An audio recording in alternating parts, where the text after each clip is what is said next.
الحمد للہ رب العالمین والعاقبۃ للمتقین والصلاة والسلام علی سید المرسلین۔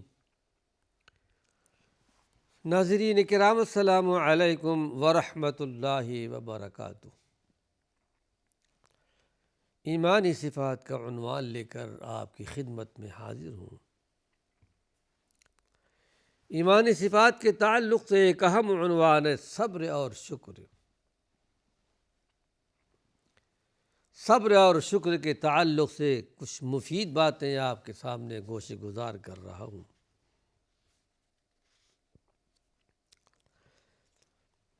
جب انسانی دنیا پر اس کی ساری چاہتیں مل رہی ہوں، خوشی کی شادمانی کی ہر چیز میسر ہوں، تو مرد مومن کا کام یہ ہے، مومنہ کا کام یہ ہے کہ اسے اپنا کمال نہ سمجھے کہ یہ تو میرے قوت بازو کا نتیجہ ہے، میرے محنت کا نتیجہ ہے، میری تجارت کا نتیجہ ہے، میرے کام کا نتیجہ ہے، بلکہ یقین کے ساتھ یہ تازہ کر لیں، یہ سب کچھ محض اللہ رب العالمین کا فضل اور اس کی بخشش ہے، اور پروردگار عالم جب چاہے بخشی ہوئی چیزوں کو چھین بھی سکتا ہے۔ دینے پر قادر ہے تو لینے پر بھی قادر ہے، اس لیے اللہ کی ہر نعمت پر شکر ادا کرنی چاہیے۔ کیا ہم اور آپ نہیں جانتے قارون کا نام ہر ایک کے زبان پر رہتا ہے؟ قارون خزانے والا، بہت بڑی دولت، اس کے خزانے کی جو چابیاں تھیں، کنجیاں، بڑے بڑے طاقتور لوگ لے کر کے چلتے تھے، بڑے کر و فر کے ساتھ، بڑے ناز و ناز کے ساتھ نکلتا تھا، بڑے فخر کے ساتھ، بڑے تکبر کے ساتھ۔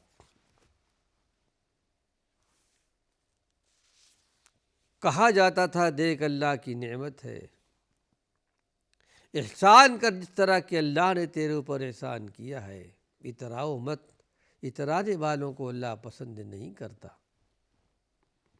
عجیب و غریب جواب دیا تھا۔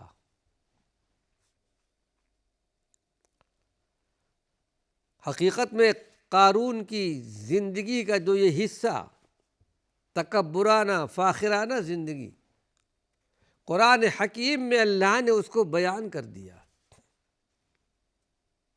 تاکہ امت محمد صلی اللہ علیہ وسلم اس فتنے میں نہ پڑے، وہ راستہ نہ اختیار کریں جس راستے کو قارون نے اختیار کیا تھا۔ جواب دیا تھا انما اوتیتہ علی علم عندی، میرے پاس جو خزانہ ہے، میرے پاس جو مال ہے، حقیقت میں یہ مال مجھے علم کی وجہ سے دیا ہے، میرے پاس ہنر ہے، علم ہے، میں اس لائق تھا۔ قال انما اوتیتہ علی علم عندی، قرآن نے اس کا جواب بھی دیا۔ امت محمدیہ کی اصلاح کے لیے اس سے بڑھ کر کے بھی ہم نے اس سے پہلے قوت والے پیدا کیے، مال پیدا کیے، اس سے زیادہ مال والے پہلے موجود تھے، اس سے زیادہ دولت والے موجود تھے، قوت والے موجود تھے، لیکن ہم نے سب کو تہ و بالا کر دیا۔ ایک مرتبہ بڑے فاخرانہ انداز میں نکلا، بڑے کر و فر کے ساتھ، وقال الذین، کچھ لوگوں نے یہ کہا کاش کہ جیسا قارون کو دیا گیا ہمارے پاس بھی ایسا ہوتا۔ حرص اور لالچ آ گیا، حرص پیدا ہو گئی، کاش کہ ہم کو بھی ایسا ملتا جیسا اس کے پاس۔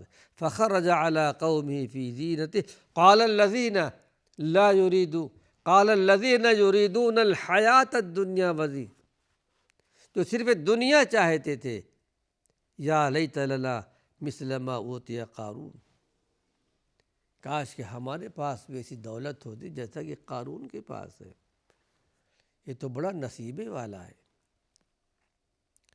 بڑا قسمت والا ہے، انہ لذو حظ عظیم،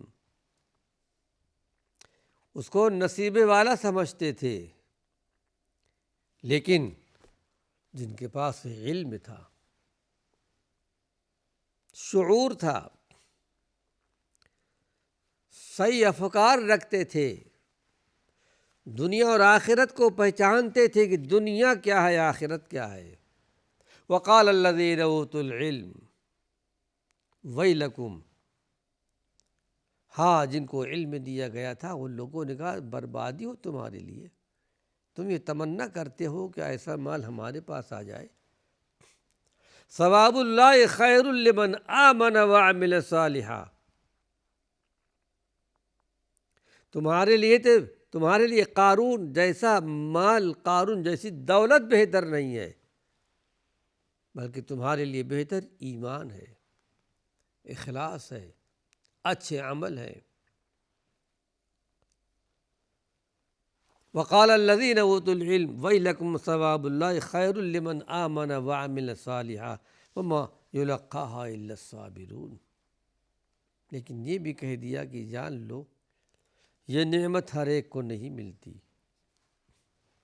یہ نعمت ملتی ہے صابروں کو، صبر کرنے والوں کو، جن کے دلوں میں حرص اور لالچ کا شائبہ تک نہیں ہوتا، جو کچھ اللہ نے دیا ہے اس پر راضی برضا رہتے ہیں، کسی سے سوال نہیں کرتے، لالچ نہیں رکھتے۔ وما یلقاها الا الصابرون فخسفنا به وبداره الارض، یہ بات چیت ہو رہی تھی، قرآن نے وہ نقشہ پیش کر دیا ہے کہ اللہ کا حکم آ پہنچا، اللہ کا فیصلہ آ پہنچا، متکبرین کے لیے دنیا میں بھی بربادی ہے، آخرت میں بھی بربادی ہے، اگر دنیا میں بچ جاتا ہے تو آخرت میں بچ نہیں پائے گا۔ ہم نے لوگوں کو دیکھتے ہوئے اس کو زمین کے ساتھ، خزانے کے ساتھ زمین میں دھسا دیا۔ اب وہ لوگ جو تمنا کر رہے تھے کاش کہ ہم کو قارون کی طرح خزانہ ملتا، اپنی نگاہوں سے دیکھ رہے تھے یہ زمین میں دھستا ہوا جا رہا ہے، اور اللہ کے پیارے پیغمبر محمد صلی اللہ علیہ وسلم نے ارشاد فرمایا کہ یہ قیامت تک دھستا ہوا جائے گا، دھستا رہے گا، دھستا رہے گا۔ اللہ رب العالمین سے دعا ہے پروردگار عالم یہ سمجھ ہم کو عطا فرمائے۔ پھر وہی لوگ جو تمنا کر رہے تھے قارون جیسا ہم کو دولت مل جائے، تو کہا کہ اچھا ہوا کہ ہم کو دولت نہیں ملی، ورنہ ہم بھی اسی طرح دھسا دیے جاتے جس طرح قارون دھس گیا ہے۔ یہ اسلام کی خاص تعلیم میں سے ہے، اور اللہ کے پیارے پیغمبر محمد صلی اللہ علیہ وسلم نے طرح طرح سے اس قسم کی تعلیم اور ترغیب دی ہے۔ اس تعلیم پر عمل کرنے کا نتیجہ یہ ہوتا ہے کہ بندہ ہر حال میں اللہ سے وابستہ رہتا ہے، اللہ سے تعلق جوڑ کر رکھتا ہے۔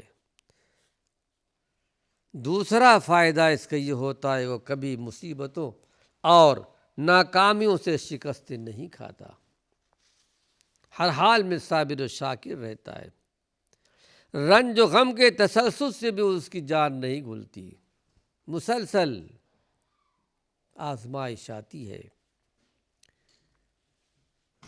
لیکن وہ مطمئن ہوتا ہے۔ آئیے اس سلسلے میں ایک حدیث آپ کے سامنے پیش کر رہا ہوں، بڑی پیاری حدیث ہے۔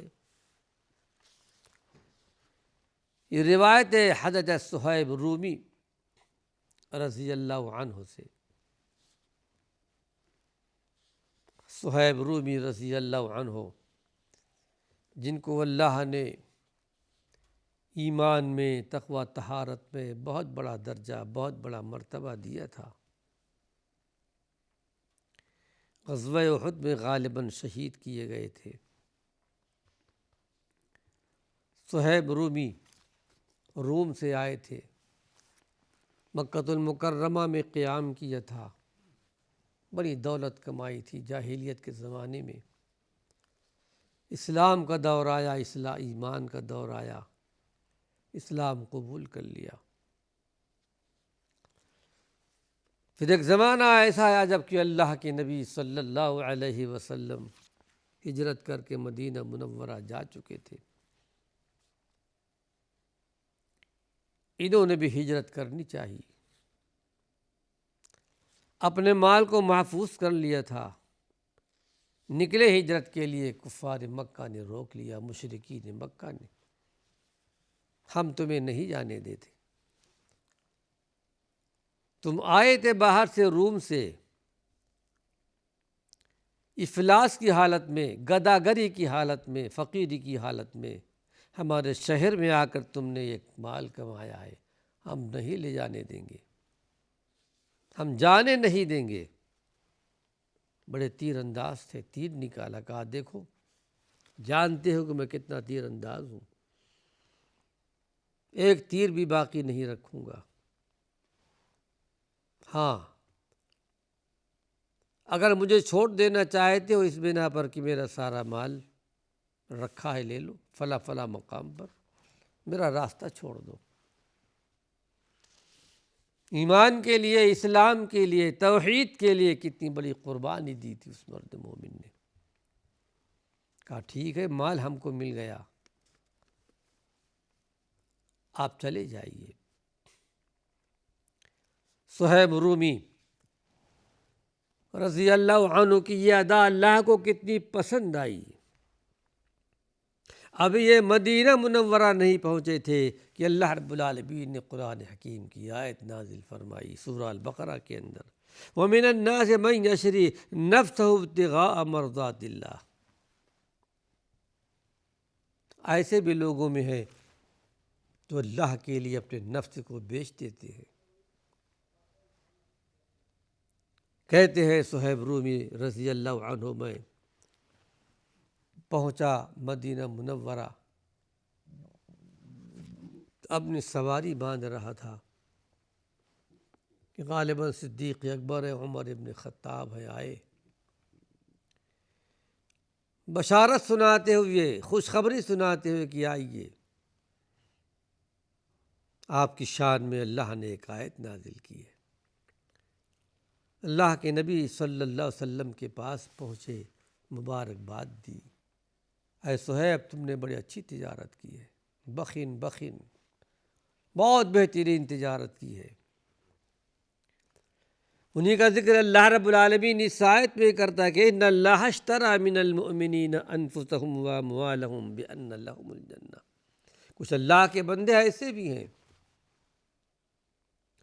کہ اللہ نے ان کے جانوں کو، ان کے مالوں کو خرید لیا ہے جنت کے بدلے۔ یہ وہ صہیب رومی رضی اللہ عنہ، اللہ کی بے شمار رحمتیں نازل ہوں، ایک حدیث بیان کرتے ہیں کہ قال رسول اللہ صلی اللہ علیہ وسلم عجبا لامر المومن، مومن کا کام بھی بہت عجیب ہے کہ ان امرہ کلہ لہ خیر، مومن کے ہر معاملے میں خیر ہے، ہر معاملے میں بھلائی ہے۔ مومن کسی چیز میں نقصان نہیں اٹھاتا، نہ دنیاوی حیثیت سے نہ آخرت کی حیثیت سے۔ وہ اس طرح لیس ذالک لأحد الا مومن، اور یہ صرف مومن کے لیے ہے، مومن کے علاوہ کسی اور کے لیے نہیں ہے۔ مومن ہر حال میں فائدے میں رہتا ہے۔ ان اصابتہ سرا فشکر فکان خیر لہ، اگر اسے کوئی آسانی پہنچتی ہے، خوشحالی پہنچتی ہے، خوشی کی بات آتی ہے، اللہ مال دیتا ہے، دولت دیتا ہے، یا کوئی بھی خوشی آتی ہے، اللہ کا شکر ادا کرتا ہے کہ اللہ تیرا شکر ہے، یہ نعمت تو نے مجھے عطا فرمائی ہے، اللہ یہ کمال میرا کمال نہیں ہے، اللہ یہ کمال تیرا کمال ہے۔ سلیمان علیہ السلام کو اللہ نے بڑی فضیلت دی، بڑا مقام دیا، دعا فرمائی تھی کہ پروردگار عالم مجھے معاف کر دے، وَهَبْ لِي مُلْكًا لَا يَنبَغِي لِأَحَدٍ مِّن بَعْدِي، ایسی حکومت دے، سلطنت دے کہ میرے بعد کسی کی ایسی حکومت نہ ہو۔ تاریخ ہمیں یہ بتاتی ہے کہ اللہ نے ان کو ایسی حکومت دی، جنوں پر، شیاطین پر، چرند و پرند پر، انسانوں پر، سب کی حکومت تھی، یہاں تک کہ اللہ نے ہوا کی بھی حکومت دی تھی، جہاں چاہتے تھے 1 مہینے کا سفر صبح کے وقت طے کیا کر لیتے تھے، جہاں تک جانا چاہتے۔ پھر ایسا وقت بھی آیا جب کہ ایک مرتبہ ملکہ بلقیس کے تخت کے بارے میں کہا ہے کوئی جو ملکہ بلقیس کا تخت لا کر کے یہاں حاضر کر دے۔ جنوں کی جماعت ہے، شیاطین کی بھی جماعت ہے۔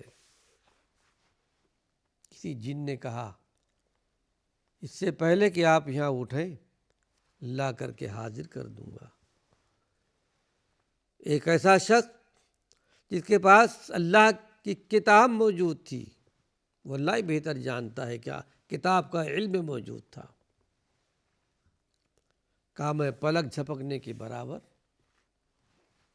میں تخت لا کے رکھ دیتا ہوں، اور تخت سامنے موجود تھا۔ یہ دیکھ کر سلیمان علیہ السلام نے یہ نہیں کہا کہ یہ میرا کمال ہے، کہا ھذا من فضل ربی، میرے رب کا فضل ہے، مجھے آزمانا چاہتا ہے، اللہ کا شکر ادا کرتا ہوں یا اللہ کا شکر ادا نہیں کرتا۔